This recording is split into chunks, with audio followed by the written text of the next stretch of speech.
Hello and welcome back. I'm Dr. Lori Williams. Today I want to talk to you about a few ways that you may be gaslighting yourself and how to stop doing this so that you can begin your healing.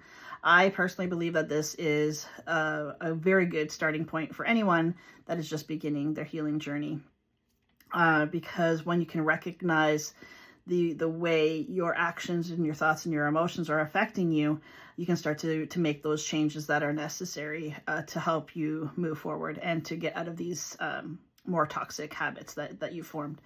So first and foremost, the way you may be gaslighting yourself is by dismissing your feelings, saying things like, well, other people have it worse, or it wasn't really that bad. Maybe I'm just, being overly emotional about it, or I'm reading too much into it. And what this does is it's allowing you the space to minimize how you feel. The truth of it is you have a right to feel however you want to feel about a situation, whether it's right, wrong, or indifferent. You are the one that needs to feel whatever is coming up and process those emotions. So being able to validate your own emotions rather than dismissing them is the healthy way to be able to move forward past dismissing your emotions.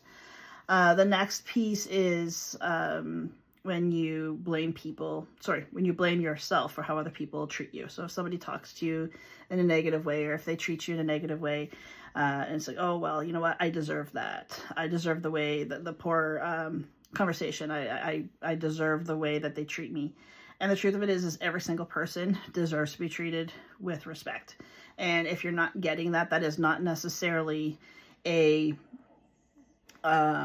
depiction of who you are, especially if you are giving respect to the other person, and not getting it back if you're being verbally, emotionally manipulated or abused in some way.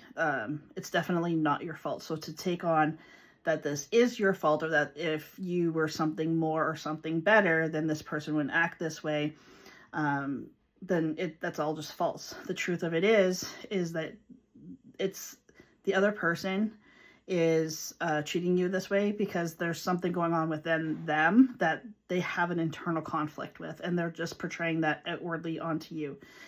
Is that fair? Is that right? No, absolutely not. But everybody does it. It's called projection. Everybody does it, whether it's a good projection or a not so good projection. But you do not need to take that on, that there is something inherently wrong with you because of how this person or people are treating you. You have every right to be treated with respect and decency, regardless of who you are. And the more you beat yourself up about it, the more you're actually gaslighting yourself. And people, unfortunately, that have low sense of self-worth or lack confidence tend to get into this form of gaslighting themselves.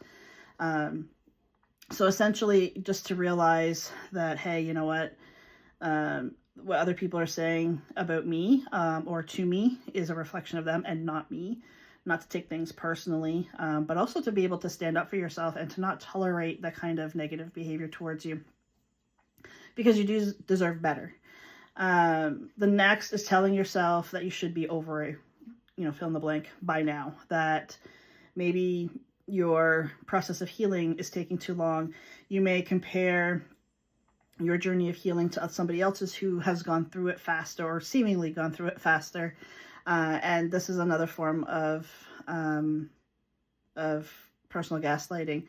And ultimately what you want to do is you don't want to compare your journey to anyone else's. No one else has gone through exactly what you have gone through. They have gone through maybe similar things, but what makes it different is how it affected them. So two people can go through, just say for an example, two people can go through a childhood with an abusive parent, and one child comes out of it being an abuser, and the other one comes out of it being like super empathetic.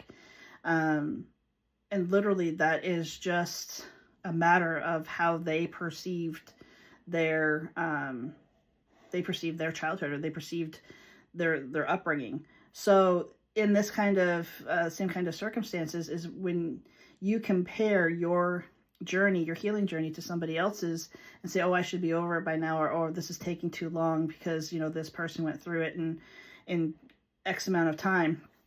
All of that is irrelevant. That it's not your story. It's not your path. You need to focus on your story, on your emotions, and on the path that you're on to healing, and not anyone else's. I hope this helps you to get started on your healing journey. I hope this helps you to start to build a little bit of confidence in yourself and realizing that just as you are right here, right now, you are worthy. You are deserving of proper treatment and of having confidence and of allowing yourself to be treated well. And that definitely starts with treating yourself well and not tolerating any kind of negative behavior towards you. Thanks so much for joining me. I'll see you back here next time.